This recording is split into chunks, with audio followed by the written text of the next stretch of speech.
Capítulo 5. Engano e possessão.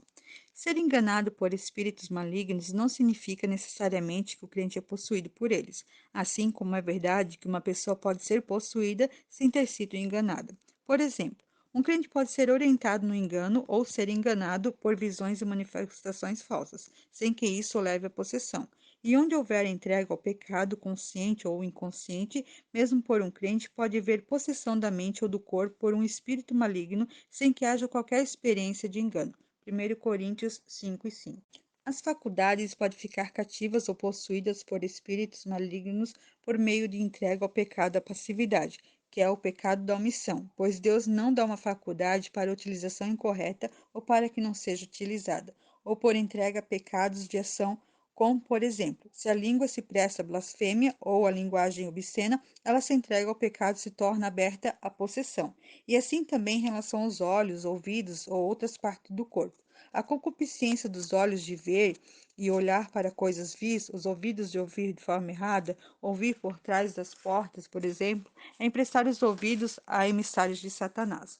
Os espíritos malignos podem também se apoderar dos nervos auditivos para que a pessoa não consiga ouvir o que deveria, mas continue atento bastante para ouvir o que não deveria. Não é possível definir quanto terreno legal é necessário para que haja possessão por espírito maligno.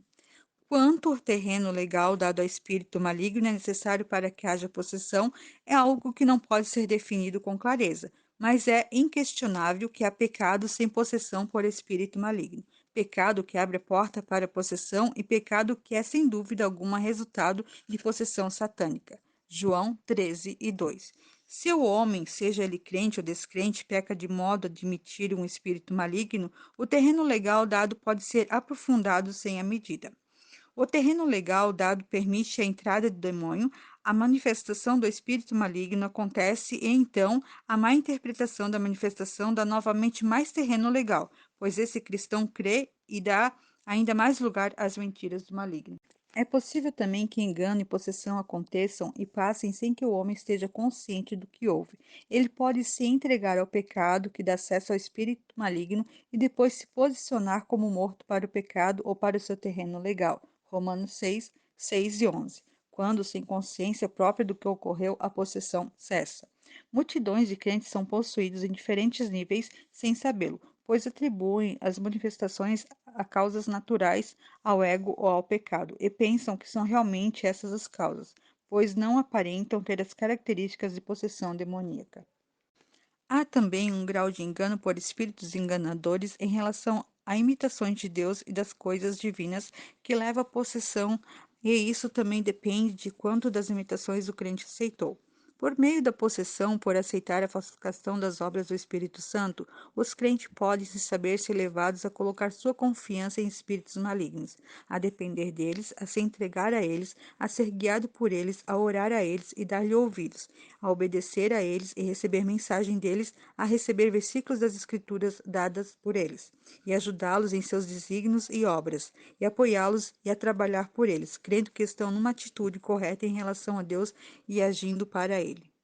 Em alguns casos, falsas manifestações são aceitas com entrega tão descuidada e sem discernimento que o engano se transforma em possessão em uma forma aguda, embora sutil e altamente refinada, não aparentemente qualquer traço de presença maligna, embora peculiar personalidade dupla, característica de possessão demoníaca completamente desenvolvida, seja facilmente reconhecida pelo discernimento espiritual exercitado. Apesar de tudo isso, o poder está oculto sob a mais bela manifestação de anjo de luz, com toda a fascinante atração de brilho de glória no rosto, cântico lindo e um poderoso efeito na voz.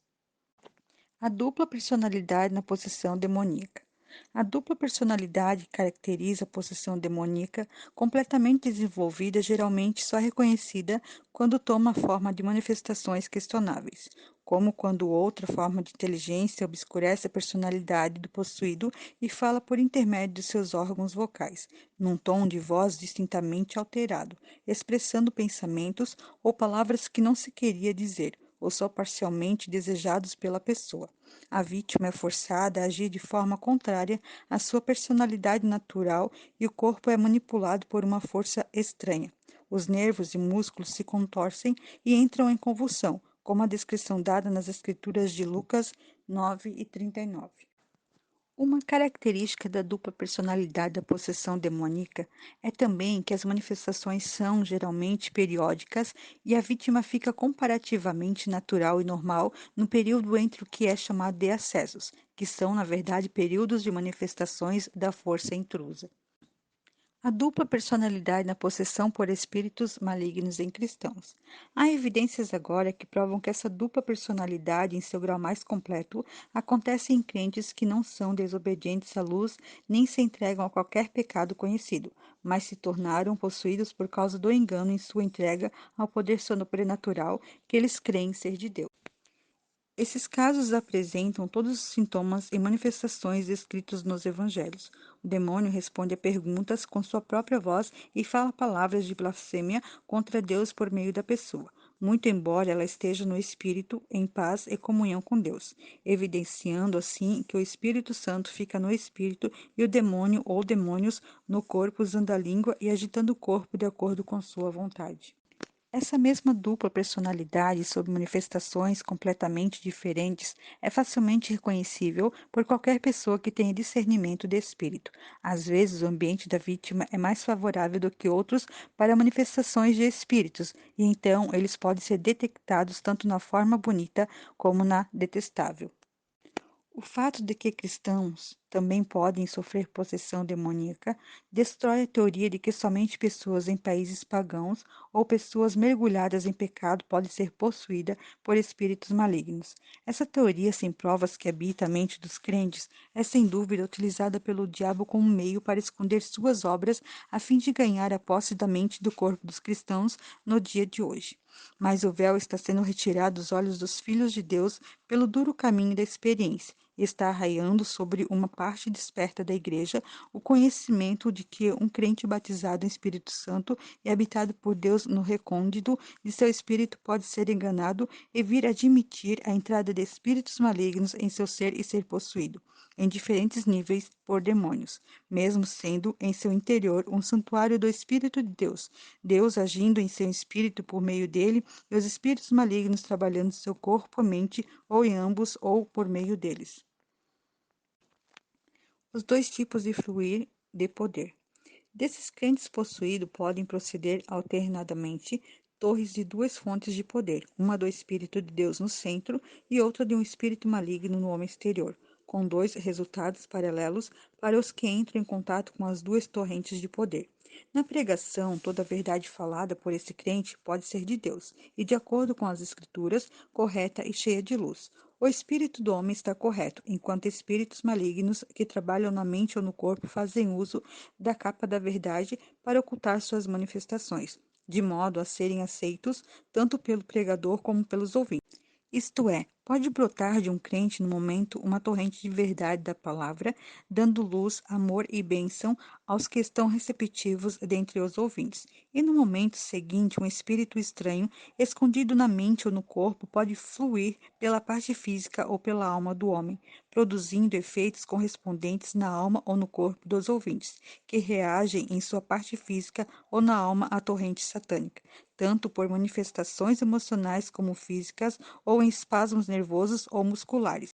Uma ou outra torrente de poder do Espírito Santo no espírito desse cristão ou do espírito enganador em sua mente ou corpo pode predominar em momentos diferentes, fazendo assim com que o mesmo homem pareça ter personalidade dupla em curtos intervalos de tempo em diferentes períodos. Veja como ele fala, como ele busca glorificar a Deus, ele tem uma mente tão sadia e tão sábio.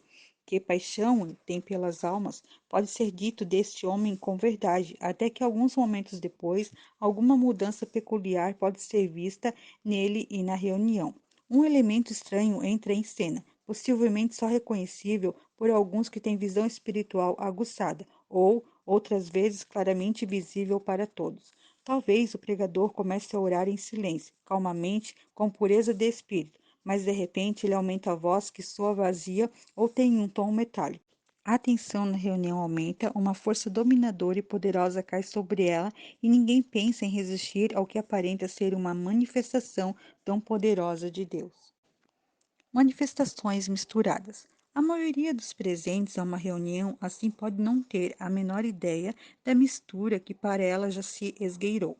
Alguns caem no chão por não conseguirem suportar a emoção até então contida ou o efeito daquilo tudo na mente, e alguns são derrubados por algum poder sobrenatural. Outros gritam ou choram de êxtase. O pregador sai do púlpito, passa por um jovem que fica consciente de um sentimento de alegria embriagante que não sai de seus sentidos por um tempo.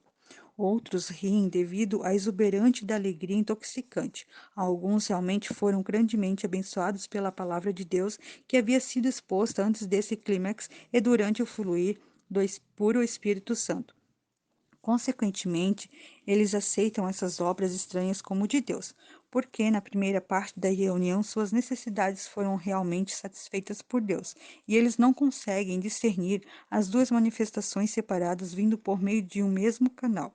Se duvidarem da última parte da reunião, eles temem colocar em xeque sua convicção interior de que a parte anterior era de Deus. Outros têm consciência de que manifestações são contrárias à visão e ao discernimento espiritual que têm, mas devido à bênção da primeira parte, abandonam suas dúvidas e dizem: não conseguimos entender as manifestações físicas, mas não devemos esperar entender tudo o que Deus faz. Só sabemos que o derramar maravilhoso de amor, verdade e luz do início da reunião era de Deus e satisfez nossas necessidades. Ninguém pode duvidar da sinceridade da motivação pura do pregador. Portanto, embora eu não consiga entender ou dizer que gosto das manifestações físicas, tudo deve ser de Deus. Verdade e imitação juntamente aceita. Em resumo, esse é o panorama das manifestações misturadas que têm sobrevindo à Igreja de Deus desde o reavivamento do país de Gales, pois, quase sem exceção, em todos os lugares onde o reavivamento tem começado desde então, dentro de pouco tempo, a imitação se mistura com a verdade, e quase sem exceção, o verdadeiro e o falso são igualmente aceitos, pelo fato de os obreiros desconhecerem a possibilidade das torrentes rivais fluírem juntas ou então são igualmente rejeitadas por aqueles que não conseguem detectar qual é a falsa e qual a verdadeira, ou ainda foi crido que não houve manifestação verdadeira alguma pelo fato de a maioria dos crentes não conseguir entender que pode haver misturas de divino e satânico, de divino e humano, de satânico e humano, de alma e espírito, de alma e corpo, de corpo e espírito. As três últimas em relação a sentimentos e consciência e as três primeiras em relação à fonte e poder. Tem de haver mais de um ingrediente para haver mistura, pelo menos dois. O diabo mistura suas mentiras com a verdade, pois ele tem de se utilizar de uma verdade para comunicar suas mentiras. O crente tem, portanto, de discernir e julgar todas as coisas. Ele tem de ser capaz de ver tanto o que é impuro quanto o que ele pode aceitar. Satanás é um misturador. Se ele encontrar uma pureza de 95% em qualquer coisa, ele vai tentar introduzir ali 1% de sua torrente venenosa, até que, se não for detectada, crescerá invertendo as proporções originais, onde reconhecidamente a mistura nas reuniões em que manifestações sobrenaturais ocorrem. Deve haver discernimento e se os crentes foram incapazes de discernir claramente, devem se afastar dessas misturas até que sejam capazes de fazê-lo. Ao aceitar as imitações de Satanás, o crente crê que está atendendo às exigências divinas para atingir um nível mais alto na vida espiritual. Mas o que acontece é que ele acaba dando lugar para Satanás operar em sua vida, descendo a um poço de decepção e sofrimento, embora tenha pureza em seu espírito e em sua motivação. A próxima questão que precisamos considerar é como os espíritos malignos ganham acesso ao crente. E nas páginas 160 e 161, damos em forma de colunas 6 listas concisas sobre como eles enganam. O terreno legal dado para o engano por onde eles entram, as desculpas que o espírito dá para ocultar o terreno legal obtido e manter o crente na ignorância quanto à sua presença e a base que tem, o efeito no homem enganado dessa forma e os sintomas da possessão. Coluna 1. Como os espíritos malignos enganam. Examinando as colunas uma por uma, podemos ver quão sutil é a operação do espírito maligno, primeiro para enganar e depois para ganhar acesso à mente ao corpo. ou a ambos do crente. Um princípio governa a obra de Deus e a obra de Satanás quando se trata de ganhar acesso ao homem. Na criação de um ser humano com livre arbítrio, Deus, que é o Senhor soberano do universo e de todos os poderosos angelicais, se limitou quando estabeleceu que não violaria a liberdade do homem para ter aliança com ele. Da mesma forma, os espíritos malignos de Satanás não podem entrar e possuir qualquer parte do homem sem ter o consentimento dele, dado consciente ou inconscientemente. Da mesma forma que quando o homem deseja algo bom, Deus faz aquilo acontecer quando o homem deseja algo mal. Os espíritos malignos fazem aquilo acontecer. Tanto Deus como Satanás precisam da vontade do homem para operar nele. No homem regenerado, a vontade está escravizada a Satanás, mas no homem regenerado e libertado do poder do pecado, a vontade é livre para escolher as coisas de Deus, naquele que foi assim trazido à comunhão com Deus. Satanás só pode ganhar terreno por estratagemas ou, na linguagem bíblica, por ardis, segundo Coríntios 2, 10, 11, pois ele sabe que nunca conseguirá que um crente deliberadamente consinta em deixar espíritos malignos entrarem nele e o controlarem.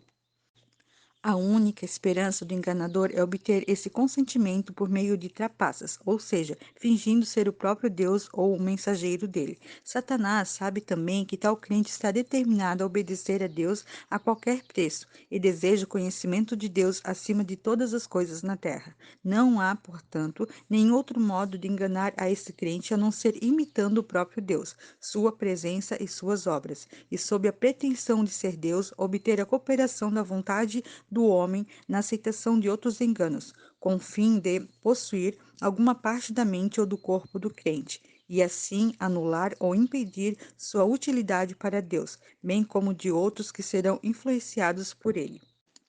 Coluna 1. Como os espíritos malignos enganam. Primeiro, obtendo o consentimento da vontade, imitando a presença de Deus como uma influência, imitando a presença de Deus no interior do crente, fazendo sugestões à mente, dando falsas orientações, imitando, primeiro, as coisas divinas, segundo, as coisas humanas, terceira, as coisas satânicas e quarto, as coisas angelicais, comunicando ensinos de demônios, trazendo visões e vozes sobrenaturais, conduzindo a extremos. O primeiro objetivo é enganar a fim de obter a comunicação com a pessoa, entrada nele e confiança do crente quanto a todas as obras dos espíritos malignos serem de Deus. Coluna 2. Terreno legal dado para possessão.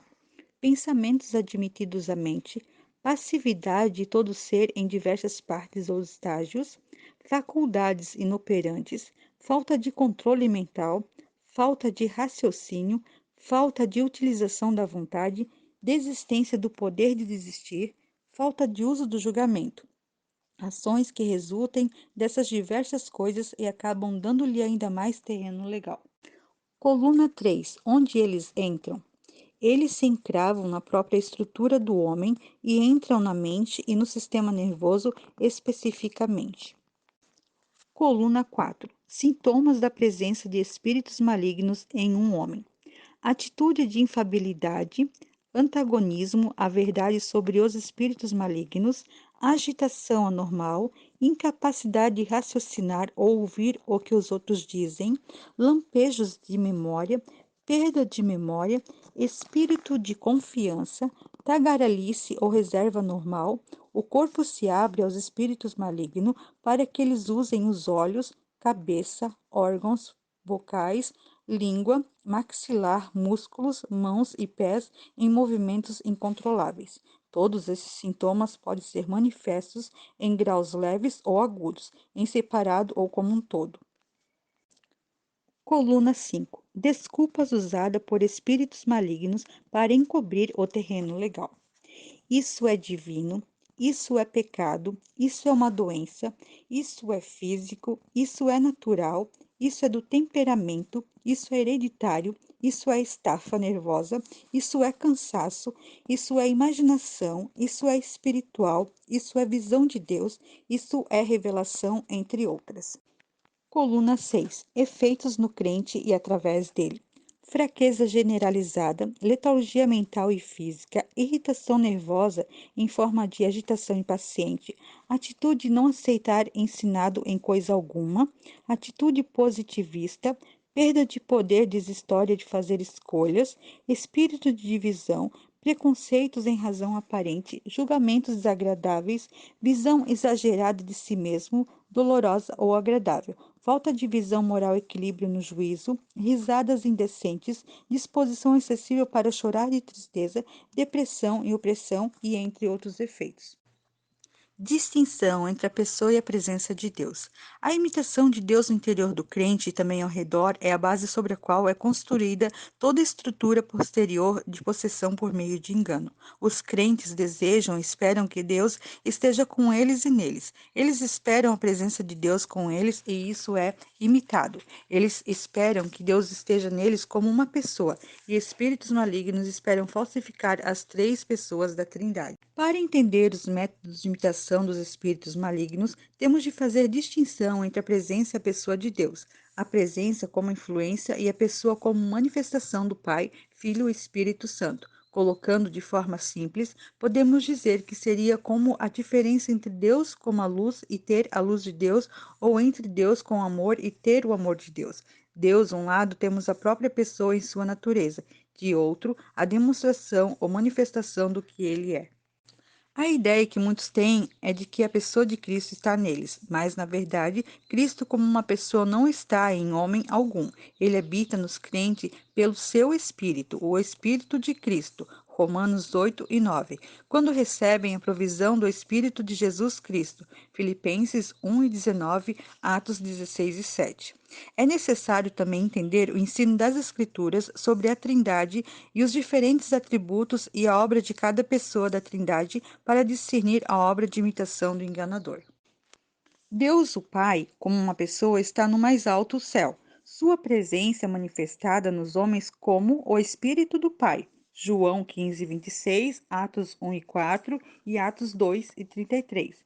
Cristo, o Filho, está nos céus como uma pessoa e sua presença nos homens se dá pelo seu Espírito. O Espírito Santo, como Espírito do Pai e do Filho, está na terra por meio da Igreja, que é o corpo de Cristo, e manifesta o Pai ou o Filho aos crentes, bem como no interior deles, à medida que são ensinados por ele a compreender o Deus triuno. João 14, 26. Cristo disse: Eu me manifestarei àqueles que o amavam e lhe obedeciam, e mais tarde disse: Nós viremos para ele e faremos nele morada. Versículo 23. Isto é, pelo Espírito Santo a ser dado no dia do Pentecostes. A pessoa de Deus nos céus e sua presença na terra por seu Espírito.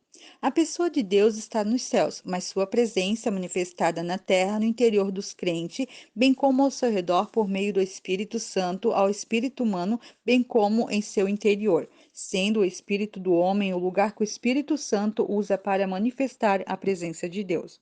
Os conceitos errôneos do crente quanto à maneira pela qual Deus pode estar nele, com ele, e sua ignorância sobre o fato de que espíritos malignos podem imitar Deus e as coisas divinas, formam o terreno legal pelo qual ele pode ser enganado a fim de aceitar as obras falsificadas dos espíritos malignos e dar a ele acesso, posse e controle de seu ser interior.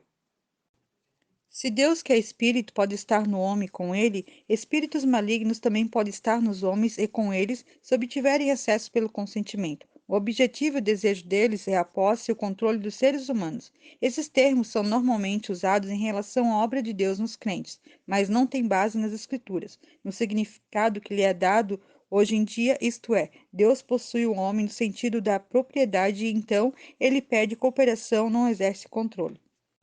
O crente é que deve ter o controle de si mesmo por cooperação em seu espírito com o Espírito de Deus, mas Deus nunca controla o homem como uma máquina é controlada por outra, ou por uma força dinâmica.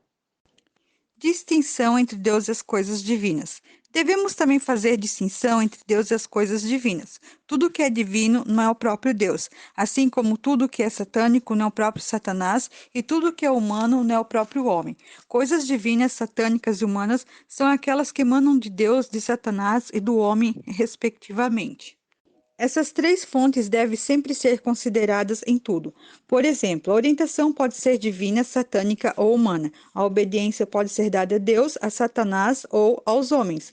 As visões podem ter sua origem em Deus, nos espíritos malignos ou no próprio homem, e os sonhos podem vir de Deus, de espíritos malignos ou da própria condição do homem. O ato de escrever pode ter sua origem em Deus, nos espíritos malignos ou nas próprias ideias do homem. As imitações feitas pelos malignos podem, portanto, ser de Deus e das coisas divinas, de Satanás e das coisas satânicas, ou do ser humano e das coisas humanas. Para ter posse e controle dos crentes que não serão atraídos por pecado, os espíritos enganadores têm de primeiro imitar a manifestação da presença de Deus, para que, sob o disfarce dessa presença, possam sugerir coisas à mente e ter suas imitações aceitas sem questionamento. Essa é sua primeira e às vezes a mais prolongada de suas obras. Nenhuma tarefa sempre fácil, especialmente quando a alma está bem fundamentada nas Escrituras e ensinada a caminhar pela fé na palavra de Deus, ou quando a mente é bem treinada, guardada em seus pensamentos e ocupada de forma sadia. A imitação da presença de Deus. Da imitação da presença vem a influência que faz com que a imitação seja aceita. Os espíritos malignos têm de criar algo para imitar a Deus, já que a presença deles não consegue isso. A presença falsificada é uma obra deles, feita por eles, mas não é manifestação da própria pessoa deles. Por exemplo, eles dão sentimentos doces ou acalentadores, ou sentimentos de paz, amor, etc., como a sugestão sussurrada adaptada ao ideal da vítima, de que tudo isso indica a presença de Deus. Quando uma presença ou influência imitada é aceita, eles vão em frente e imitam uma pessoa, como uma das pessoas da Trindade, novamente adaptada aos ideais ou desejos da vítima. Se o crente é mais atraído por uma das pessoas da Santa Trindade do que pelas outras, a imitação será exatamente dessa pessoa. Do Pai, para aqueles que sentem atraídos mais por ele. Do Filho, para aqueles que pensam nele como noivo e desejam amor. E do Espírito Santo, para aqueles que desejam poder. A presença imitada como uma influência precede a imaginação da pessoa de Deus, por meio da qual eles obtêm muito terreno legal. O período de perigo está, como já mostramos no capítulo 3, na ocasião em que se busca o batismo do Espírito Santo. Quando muito é dito sobre manifestações de Deus, a consciência ou algumas visitações do Espírito são percebidas pelos sentidos. Essa é a oportunidade para os espíritos que estão observando tudo. Que crente não deseja a presença consciente de Deus e não daria tudo para obtê-la? Como é difícil caminhar pela fé quando se tem de passar pelos lugares trevosos da vida. Se a presença consciente deve ser obtida pelo batismo com o Espírito Santo e pode haver efeitos sobrenaturais sobre os sentidos, de modo que se pode sentir de fato que Deus está perto. Então, quem não seria tentado a buscá-la? Ela parece ser um equipamento absolutamente necessário para o serviço e fica aparente na história da Bíblia sobre o Pentecoste que os crentes de então devem ter sentido fisicamente essa presença consciente. A obra de Satanás nas sensações. Aqui está o ponto perigoso que abre pela primeira vez a porta a Satanás. A obra sobre os sentidos no campo religioso tem sido, há muito, a maneira toda especial pela qual Satanás engana os homens, para todo mundo, do qual ele é o Deus e o príncipe. Ele sabe como acalentar os sentidos, movê-los e trabalhar com eles de todas as formas possíveis e de todas as formas de religião conhecidas até hoje, enganando homens irregenerados com uma forma de piedade, negando-lhe, no entanto, o poder. Entre os crentes convertidos, de fato, e até consagrados, as sensações são ainda a maneira do diabo de se aproximar deles. Se a alma admitir um desejo por belas emoções, sentimentos de felicidade abundante, alegria, o conceito de que as manifestações ou sinais são necessários para provar a presença de Deus, especialmente no batismo no Espírito. O caminho está aberto para os espíritos mentirosos de Satanás começarem a enganar. A verdadeira manifestação de Cristo. O Senhor disse, na véspera de ir para a cruz, a respeito da vinda do Espírito Santo para o crente. Eu me manifestarei a ele, o crente. João 14, 21. Mas ele não disse como cumpriria sua promessa. A mulher no poço, ele disse, Deus é Espírito e importa que os seus adoradores o adorem em espírito e em verdade. João 4, 24. A manifestação de Cristo é portante para o Espírito e não no campo dos sentidos ou da alma. Portanto, o desejo pela manifestação aos sentidos abre a porta para os espíritos enganadores imitarem a presença real de Cristo, mas o consentimento, a cooperação da vontade, o controle deles ainda devem ser obtidos. E isso eles buscam obter sobre o disfarce de um anjo de luz, como um mensageiro de Deus aparentemente vestido de luz, não de trevas, pois a luz é a própria natureza e caráter de Deus. A base desse engano é a ignorância por parte do crente sobre os princípios pelos quais Deus opera no homem, sobre as verdadeiras condições para a manifestação de sua presença no espírito do homem e sobre as condições pelas quais os espíritos malignos operam por meio de uma entrega passiva da vontade, da mente e do corpo a poderes sobrenaturais. Em sua ignorância sobre a verdadeira obra de Deus, o cristão espera que ele se mova no corpo físico para se manifestar aos sentidos e use suas faculdades a partir dele como prova de sua presença e controle, enquanto Deus, na verdade, somente se move no homem e por meio dele pela ativa cooperação de sua vontade. A vontade é o ego ou o centro do homem. Deus não usa as faculdades do homem, deixando de lado a união com o homem, por meio da vontade dele, nem as usa em lugar do homem, mas com ele. Segundo Coríntios 6:1. A imitação da presença de Deus é uma influência sobre o crente. A imitação da presença de Deus é uma influência exterior sobre o crente e pode começar, em alguns casos, não só por ocasião do batismo do Espírito, mas por uma prática da presença de Deus. Se o crente toma essa presença como uma sensação consciente de Deus, o qual deve ser conhecido e reconhecido pela intuição do Espírito, não por sensações do corpo. A verdadeira presença de Deus não é sentida por sentidos físicos, mas no espírito. E o mesmo se dá uma relação a sentir a presença de espíritos malignos ou de Satanás. Somente a intuição do espírito pode discernir a presença de Deus ou de Satanás, e o corpo só sente de forma indireta. É importante reconhecer claramente a distinção entre a obsessão ou influência da presença falsificada e a possessão ou acesso obtido que vem após a obsessão ou influência exterior. A distinção e as características podem ser brevemente descritas assim. Primeira, obsessão, uma influência exterior, uma imitação da presença de Deus como influência sobre a pessoa que se abre ela na mente e no corpo. Segunda, possessão, imitação de uma pessoa no interior do homem após obter uma base, geralmente como amor, gerando completa entrega das emoções e da vontade a essa imitação, com belos sentimentos no domínio do corpo e da alma, sem tocar no espírito. O homem pensa que tudo isso é espiritual, quando é, na realidade, a vida das sensações de uma forma espiritual. A palavra obsessão tem sido exagerada no uso atual, e sintomas ou manifestações que, na verdade, pertencem à possessão são frequentemente atribuídos à obsessão. Obsessão e sua causa. O termo obsessão é usado para descrever um espírito maligno ou espíritos, rodeando e influenciando um homem com o objetivo de obter uma base nele e de vir a possuí-lo, mesmo que num grau mínimo. Se essas influências são aceitas, pode haver possessão. Por exemplo, se um espírito maligno imita a presença de Deus e vem sobre o homem como uma influência apenas, podemos descrever isso como obsessão. Mas quando o espírito obtém uma base no homem, isso é possessão, pois os espíritos que faziam obsessão conseguiram obter acesso e possuir o terreno legal que obtiveram em um grau que depende de quanto terreno dado. O significado da palavra obsessão, dado no dicionário, comprova isso. Significa ação ou efeito de importunar alguém com assiduidade, perseguição ou vexame atribuída à influência do diabo. Atormentação por contínuas sugestões causada pelo diabo, sem contudo haver possessão. De acordo com essa descrição de obsessão, fica evidente que essa é uma forma muito comum de ataque por parte dos poderes das trevas contra os filhos de Deus. Não falamos aqui dos irregenerados, que já são, de acordo com as Escrituras, Efésios 2:2, controlados em seu interior, ou seja, pelo Espírito que agora atua nos filhos da desobediência. Manifestações exteriores do caráter da obsessão. Os espíritos malignos obsidiam ou molestam com persistência e afligem o homem para chegar à possessão. Eles levam à mente do homem a obsessão com alguma ideia dominadora que lhe destrói a paz e obscurece sua vida. Ou imitam alguma experiência divina que parece vir de Deus e o crente aceita sem questionamento.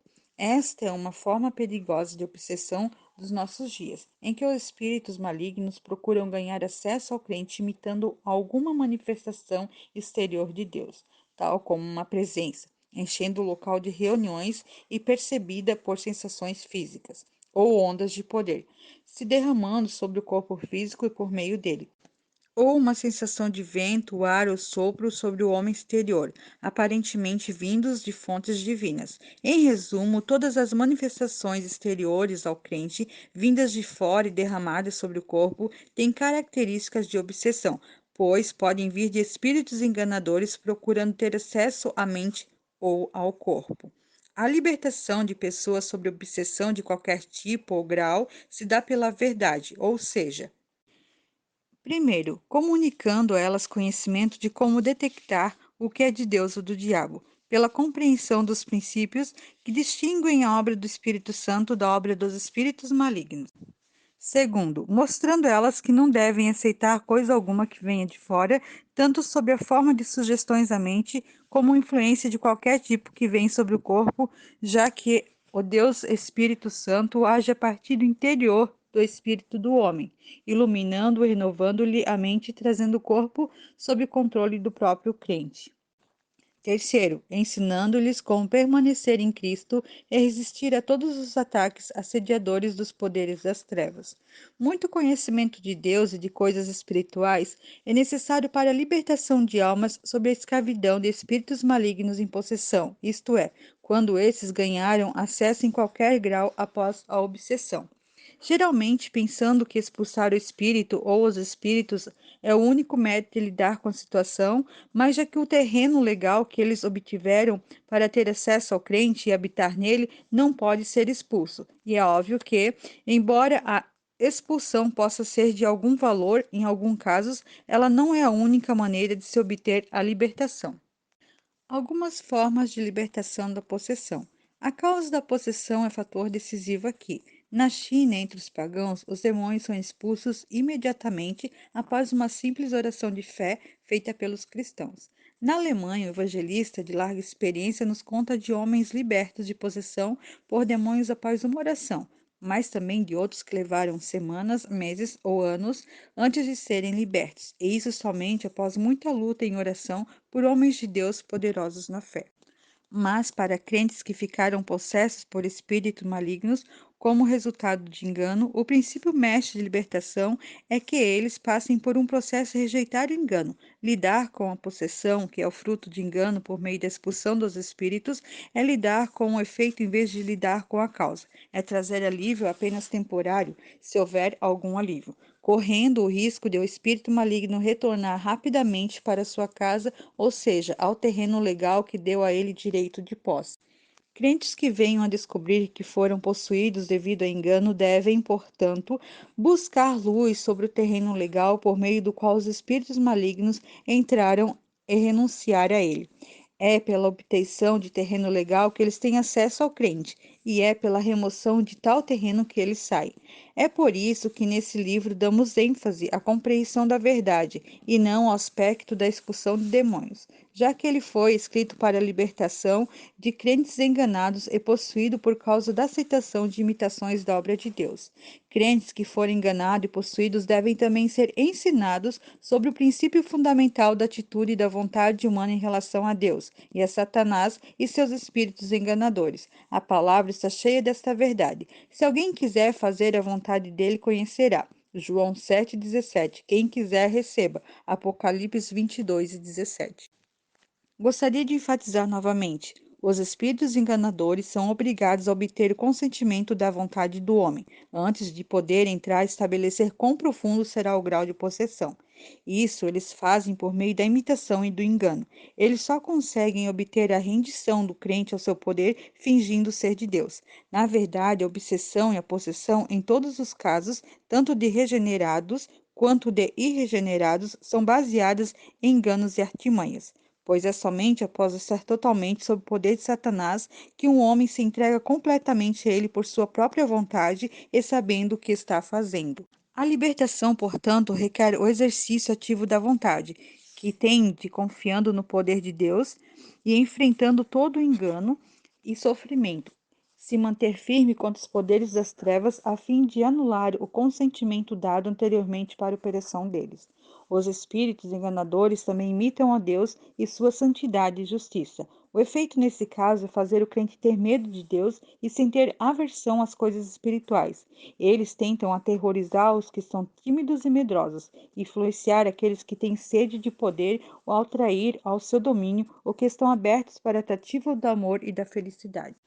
Podemos dizer deliberadamente que nunca é seguro sentir a presença de Deus com os sentidos físicos, pois quase sem dúvida alguma isso será uma presença falsificada, uma armadilha sutil do inimigo para obter uma base de ação do homem. Essa é uma das razões pelas quais alguns que querem convencer outros crentes sobre a necessidade de uma percepção de Deus, o que significa uma presença sentida no ambiente ao redor do cristão ou no interior dele. Perderam, para sua tristeza e medo, a percepção que eles mesmos tinham e se afundaram nas trevas e na dormência dos sentimentos. O que esses crentes não sabem é que esse é o resultado direto, imediatamente ou num futuro distante, de todas as manifestações sobrenaturais ao sentido. Eles passam, então, a procurar a causa para a crise que atravessam, ou apatia para as coisas espirituais, no excesso de tensão ou no pecado, e não na experiência de percepção na qual se regozijaram. A condição normal das faculdades para serem usadas é claramente vista em todos os registros da Bíblia de homens em comunicação direta com Deus. Paulo, em um êxtase, Atos 22:18, tinha plena posse de suas faculdades e uso inteligente da mente e da língua. Isso pode ser visto de forma especial em João quando estava em Patmos. Seu ser físico estava prostrado devido à fraqueza do homem natural face à presença revelada do Senhor glorificado. Mas, após o toque capacitador do Mestre, sua plena inteligência foi utilizada em sua mente, agiu com clareza, a fim de compreender e reter tudo o que lhe estava sendo dito e mostrado. Apocalipse 1:10 e 19. A diferença entre os registros da Bíblia sobre as revelações de Deus e as condições dos homens a quem elas foram dadas e os registros de muitas das manifestações sobrenaturais de hoje em dia está em um princípio que revela a distinção em contraste espantoso entre a pura obra pura de Deus e as imitações que Satanás faz de Deus. Vemos, assim, os princípios contrastantes. Primeiro, da não utilização da vontade e das faculdades. Segundo, da perda de controle pessoal por meio de passividade. Podemos tomar como exemplo o que é chamado de clarividência e clareaudiência, isto é, o poder de ver e o poder de ouvir. O primeiro significado a visão de coisas sobrenaturais e o segundo a audição de palavras sobrenaturais. Em relação às coisas sobrenaturais, existe visão e audição verdadeiras e visão e audição falsas, e elas resultam tanto em um dom divino que é verdadeiro, Apocalipse 1:10 e 12, como de um estado passivo maligno que dá lugar à imitação. Clarividência e clareaudiência e sua causa. Disse que os poderes de clarividência e de clareaudiência são dons naturais, mas, na verdade, são o resultado de um estado maligno no qual espíritos malignos são capazes de manifestar seu poder e sua presença. Ver, por meio de bola de cristal, é apenas uma maneira de induzir esse estado passivo e, assim, por meio de todos os diferentes métodos tão em voga no Oriente e em outros lugares, trazer as manifestações e obra dos poderes sobrenaturais. Em relação às coisas sobrenaturais, existe visão e audição verdadeiras e visão e audição falsas, e elas resultam tanto em um dom divino que é verdadeiro, Apocalipse 1:10 e 12, como de um estado passivo maligno que dá lugar à imitação. Clarividência e clareaudiência e sua causa. Disse que os poderes de clarividência e de clareaudiência são dons naturais, mas, na verdade, são o resultado de um estado maligno no qual espíritos malignos são capazes de manifestar seu poder e sua presença. Ver, por meio de bola de cristal, é apenas uma maneira de induzir esse estado passivo e, assim, por meio de todos os diferentes métodos tão em voga no Oriente e em outros lugares, trazer as manifestações e obra dos poderes sobrenaturais. O princípio é o mesmo. A chave para tudo isso e para outras obras satânicas no corpo humano é a necessidade de suspensão da atividade mental, e em contrapartida, em todas as revelações divinas, as faculdades e poderes mentais não são afetados e ficam todos em franca operação. As pessoas que estavam ao pé do Monte Sinai viram a Deus. No entanto, não estavam passivas. A visão, tanto mental como física, é na realidade ativa e não passiva, ou seja, não é separada da vontade e da ação pessoais. E as visões podem ser físicas, mentais ou espirituais. Escrita e fala sobrenaturais. Na escrita, sob o controle de espíritos malignos, o mesmo princípio é manifestado, qual seja a suspensão da ação volitiva e mental.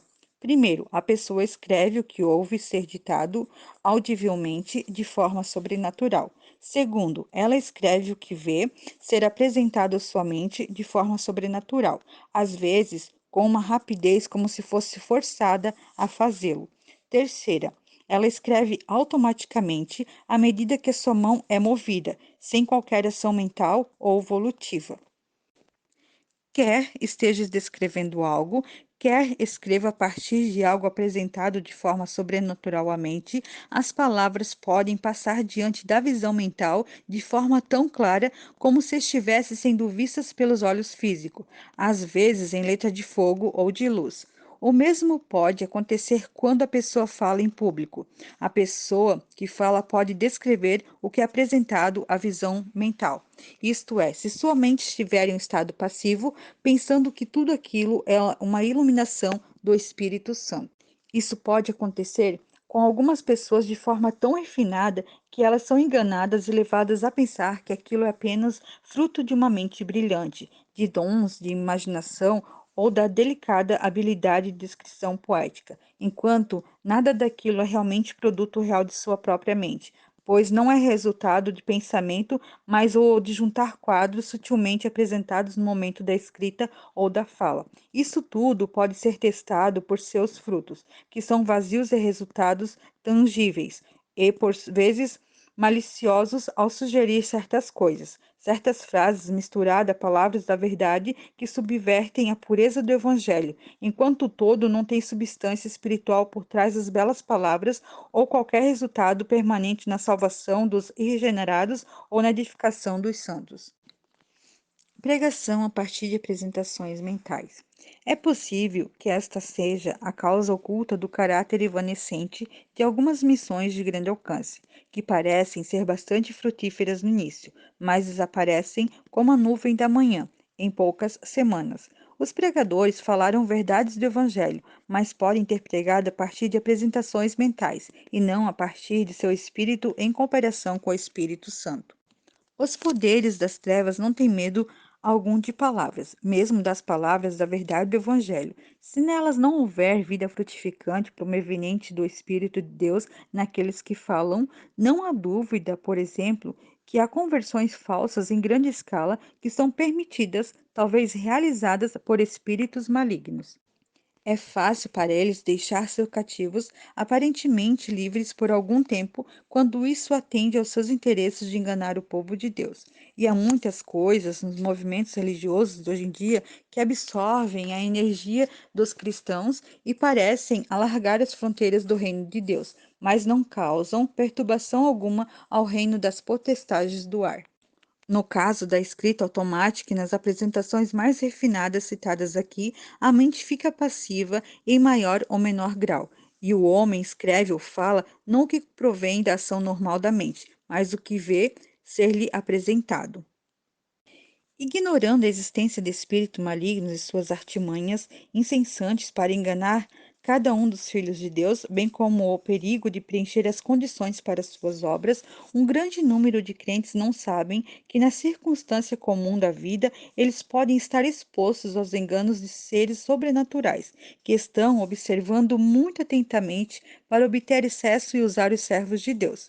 Por exemplo, Um pregador que procura depender de auxílio sobrenatural e não usa ativamente seu cérebro em pensamento espiritual, atento praticante, alimenta uma condição passiva que o inimigo pode usar no mais alto grau, e assim, sem que ele o saiba, exercer influência em sua vida por meio de incontáveis ataques de todos os tipos, sem haver aparentemente terreno legal algum dado em sua vida ou em suas ações. O mesmo pode ser verdade na vida de um autor que, de alguma forma, sem o saber, se tornou passivo, ou colocado de forma direta mediúnica em relação a alguma faculdade ou parte de sua vida interior e, portanto, se expôs a apresentações sobrenaturais de espíritos malignos para suas palestras ou escrita, que ele considera como iluminações vindas de Deus. Verdadeira escrita sobre orientação de Deus. Na escrita sobre orientação divina, três fatores são necessários. Primeiro, um espírito habitado e movido pelo Espírito Santo, segundo Pedro 1:21. Segundo, uma mente alerta e renovada, aguçada em seu poder ativo de apreensão e de raciocínio inteligente. Ver 1 Coríntios 14:20. Terceiro, um corpo sob controle total de espírito e da vontade do homem. Ver 1 Coríntios 9:27. Ao escrever ou falar sob o controle de espíritos malignos, uma pessoa não é verdadeiramente espiritual, pois em seu espírito não está sendo usado, e o que parece ser espiritual nada mais é que a obra de poderes sobrenaturais manifestando seu poder espiritual na mente passiva do homem, e por meio dela, isoladamente de seu espírito. Mas, ao escrever sob a orientação de Deus, já que ocorre não é o ditado de um robô, mas o mover do Espírito Santo no espírito do homem. O homem tem de ser verdadeiramente espiritual, tendo como fonte o espírito e não a mente, como ocorre quando os homens escrevem o que é produto de seus próprios pensamentos. As Escrituras têm em si mesmo o sinal de terem sido escritas dessa forma. Homens santos falarem da parte de Deus movidos pelo Espírito Santo. Segundo Pedro 1:21. Eles falaram da parte de Deus, mas como homens receberam e falaram ou escreveram a verdade dada no Espírito, transmitindo-a por meio do uso total de suas faculdades divinamente inspiradas. Todos os escritos de Paulo mostram o cumprimento das três exigências mencionadas, de seu espírito estar aberto ao mover do Espírito Santo, de sua mente ser totalmente utilizada e seu corpo ser um instrumento obediente sob o controle do seu espírito. Suas cartas revelam também a capacidade de sua mente renovada de aprender as coisas profundas de Deus. O poder de discernimento espiritual de Paulo. Em Paulo, podemos ver também o discernimento claro que um homem espiritual possui, que o faz capaz de reconhecer em seu espírito o que vem de Deus e o que é produto do seu próprio pensamento no exercício do seu julgamento como servo de Deus.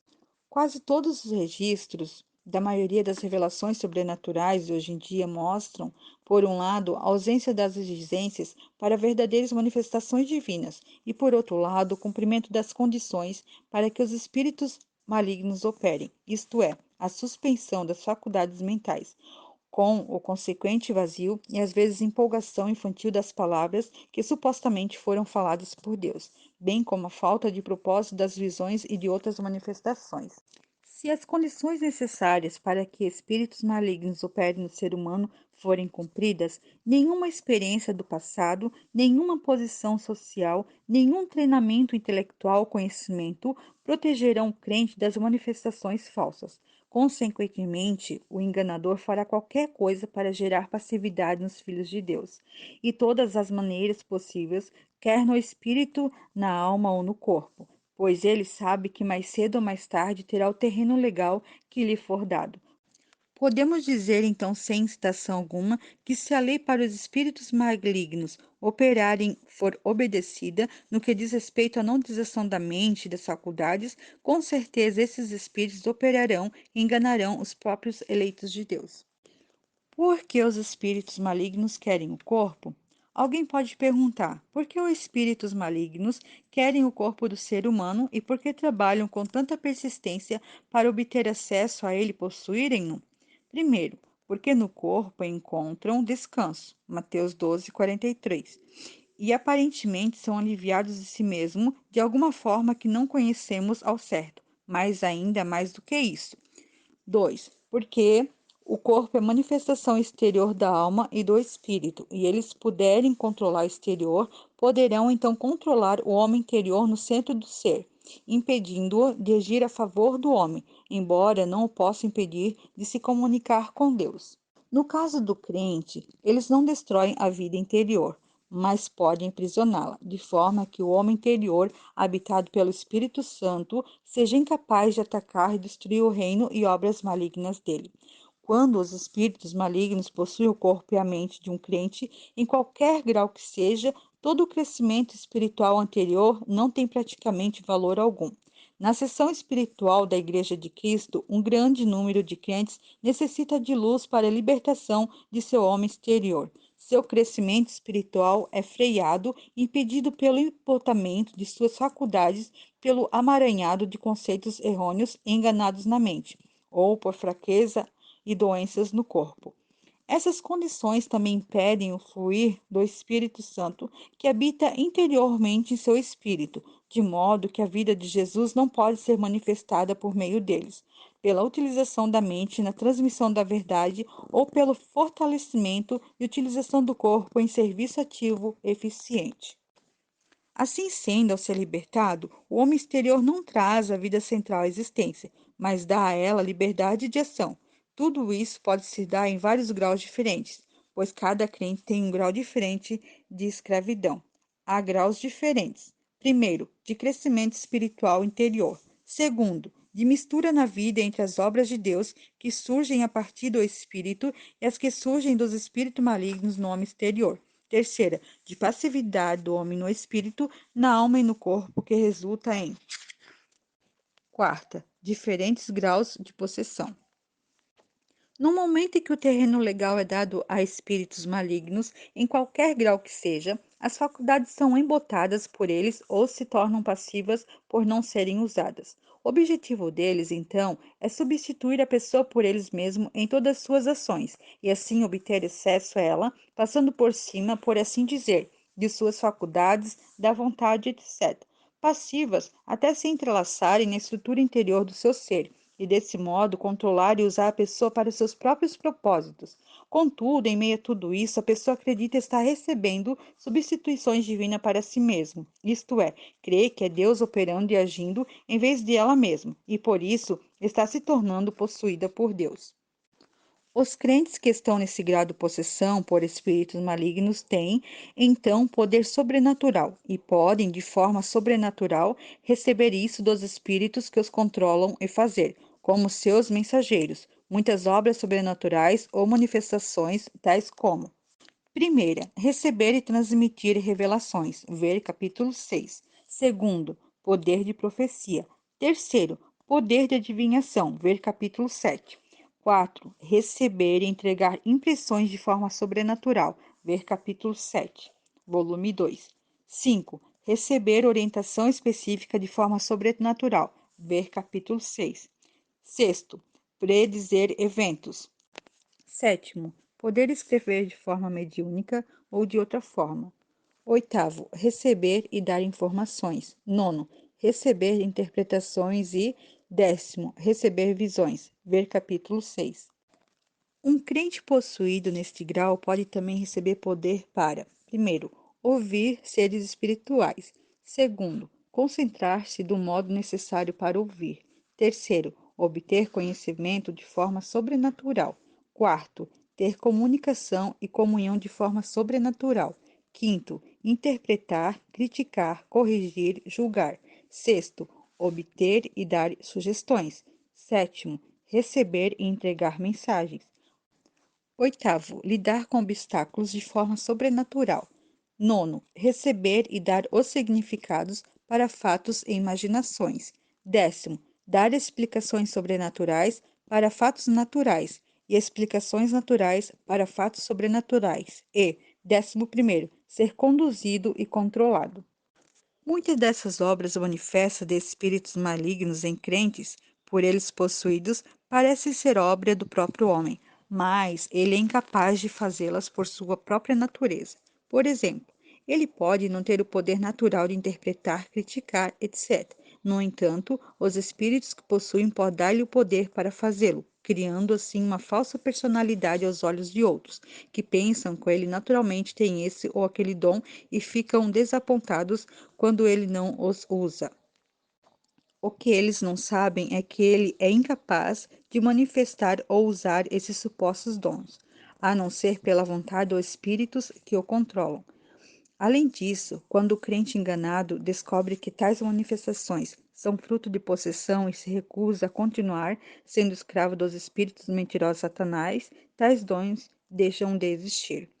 É nesta hora que o homem livre do engano é perseguido pelos espíritos vingativos do mal, por meio da sugestão a outros de que aquele crente perdeu o poder ou retrocedeu na vida espiritual, quando, na verdade, ele está sendo libertado dos efeitos das obras malignas e cruéis dele.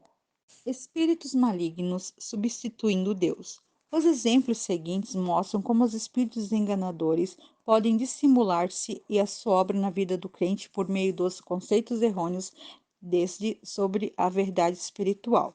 Primeiro, substituição na fala. O texto usado é: Não sois vós os que falais. Mateus 10 e 20.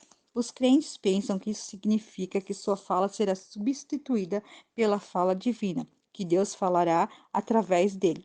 O homem diz: Eu não devo falar, Deus é quem vai fazê-lo, e entrega sua boca a Deus para ser o porta-voz de Deus, trazendo passividade aos lábios e órgãos vocais, que são abandonados ao uso do poder sobrenatural que ele pensa ser de Deus.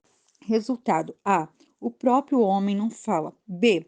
Deus não fala, pois ele não faz do homem um robô. C.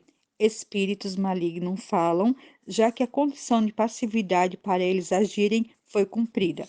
O resultado final é a ação substitutiva dos espíritos malignos que possuem e controlam o crente, particularmente na forma de mensagens sobrenaturais que cada vez mais exigem sua obediência passiva e no devido tempo criam uma condição mediúnica que ele não tinha previsto. 2. Substituição na memória. O texto usado é: Vós fará lembrar de tudo. João 14, 26.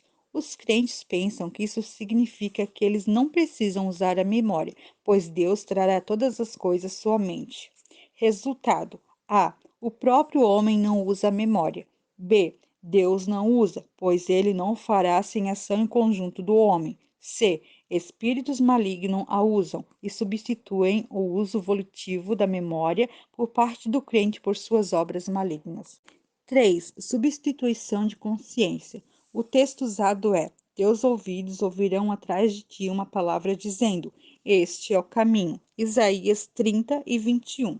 Os crentes veem a orientação sobrenatural na forma de uma voz ou texto que lhes dá uma direção como uma forma de orientação superior à consciência. O homem, então, pensa que ele não precisa raciocinar ou pensar, mas simplesmente obedecer. Ele segue essa chamada orientação superior que usa como substituto para sua consciência. Resultado: A. Ele não usa sua consciência. B. Deus não fala com ele para que ele lhe obedeça como um robô. C. Espíritos malignos aproveitam a oportunidade e substituem a ação de consciência por vozes sobrenaturais. O resultado final é a substituição da consciência por orientações dadas por espíritos malignos em sua vida. A partir de então, o homem não é mais influenciado pelo que sente ou vê, ou pelo que os outros dizem, e ele se fecha a todos os questionamentos e não mais raciocina. Essa substituição da ação da consciência pela orientação sobrenatural explica a deteriorização do padrão moral em pessoas com experiências sobrenaturais, pois eles, na verdade, substituíram sua consciência pela orientação de espíritos malignos. Eles estão absolutamente conscientes de que seu padrão moral baixou, mas sua consciência foi cauterizada pelo fato de deliberadamente não mais dar ouvidos à sua voz, e por ouvir as vozes de espíritos ensinadores em assuntos que deveriam ser decididos pela consciência quanto ao serem certos ou errados, bons ou maus. Quarto, substituição em decisão. O texto usado é: É de Deus quem efetua em vós o querer. Filipenses 2 e 13. O crente entende que isso significa que ele não deve usar sua própria vontade, pois Deus quererá por meio dele. Resultado: A. O próprio homem não exercita sua vontade. B.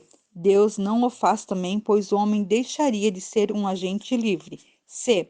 Espíritos malignos apossam da vontade passiva e mantêm-na uma condição de paralisia, incapacidade de agir, ou então fazem-na dominadora e forte. A aparente substituição divina da vontade do homem pela vontade de Deus se revela como substituição satânica e, desse modo, os emissários de Satanás obtêm domínio do próprio centro da vida, consequentemente fazendo do crente uma vítima da indecisão e da fraqueza em termos de vontade, ou energizando a vontade até que tenha força de demônio, mesmo sobre outros, o que acarreta muitos resultados desastrosos. Substituição do eu feita por espíritos malignos.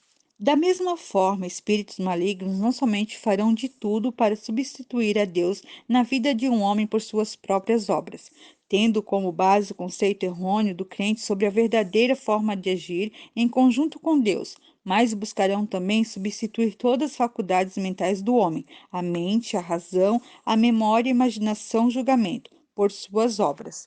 Essa é uma falsificação do ego por meio de substituição. A pessoa pensa que ela é a mesma o tempo todo. Essa substituição de si mesmos por espíritos malignos, com base na entrega passiva de qualquer parte da vida interior e exterior do crente, é a base para engano e possessão profundos entre os mais consagrados filhos de Deus. O engano e a possessão têm forma inteiramente espiritual de início, tal como a do homem, por exemplo, ter um senso exagerado de sua importância na igreja, de seu ministério mundial, mas sua posição arrogante de influência tem origem em seu chamado divino, em sua estatura anormal de espiritualidade, em sua experiência definida e quase sem precedentes, que o faz sentir-se muito acima dos outros homens. Mas uma queda tremenda e inevitável o espera. Ele sobe até o cume do monte, empurrado pelo inimigo, sem qualquer poder para controlar a descida inevitável, que deve se seguir quando ele for libertado do engano. O resultado é um desastre que vai abalar tudo o que pode ser abalado nele. Então, ele experimenta trevas terríveis e os efeitos resultados reais da possessão. O efeito da possessão demoníaca em seu mais completo clímax são trevas, nada a não ser trevas. Trevas no interior, trevas no exterior, trevas intensas, trevas sobre o passado, trevas envolvendo o futuro, trevas envolvendo a Deus e todos os seus caminhos. Nesse ponto, muitos afundam sob o temor de terem cometido o pecado sem perdão. Mateus 12:31. Alguns, no entanto, descobrem que sua mais amarga experiência pode ser transformada em luz para a igreja em sua luta contra o pecado e contra Satanás. E como aquele que já estiveram no acampamento do inimigo e ouviram todos os seus segredos, tornam-se um terror para as forças do mal quando são libertados e passam então a ser assaltados com maldade intensa devido ao conhecimento que tem o inimigo.